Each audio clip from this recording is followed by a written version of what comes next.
አንዲ በርነም ካብ አባላት ባይቶ ሰልፊ ዕዮ ማለት ሌበር ፓርቲን ማሕበራት ሰራሕተኛታት ሩኢ ደገፍ ድሕር ምርካቡ ዝመጽ ዘሎ ሶኒ ዕለት 10 ሐምለ 2026 ሓድሽ ቀዳማይ ሚኒስተር ዩናይትድ ኪንግደም ክኸውን ተዳልዩሎ እቲ ናይ ሜከርፊልድ ወኪል ባይቶ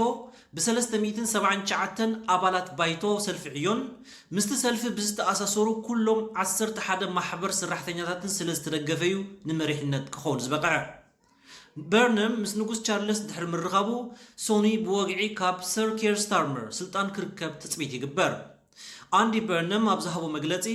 አባላት ካቢነኡ ምምራጽ ኣብ ምጽፋፍ ገጹ ከም ዘሎን ሶኒ ብዕሊ ክገልጽ ምዃኑን አብሪሁ ካቢነኡ ንዝተፈላለዩ ክፍልታት ሰልፊ ዕዮን ኣብ መላእ ሃገር ንዝርከቡ ማሕበረሰባትን ዝውክል ክኸውን ቃል ኣትዩሎ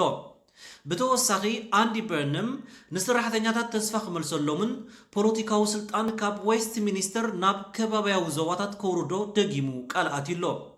መንግስቱ ዓብ ለውጢ ከም ዘምጽእ ንኢንዱስትሪ ዓባይ ብሪጣንያ ዳግም ከም ዝሃንጽን ሓደ ጋንታ ዕዮ ዝበሎ ስሙር ጉጅለ ከም ዝምስርትን ገሊጹ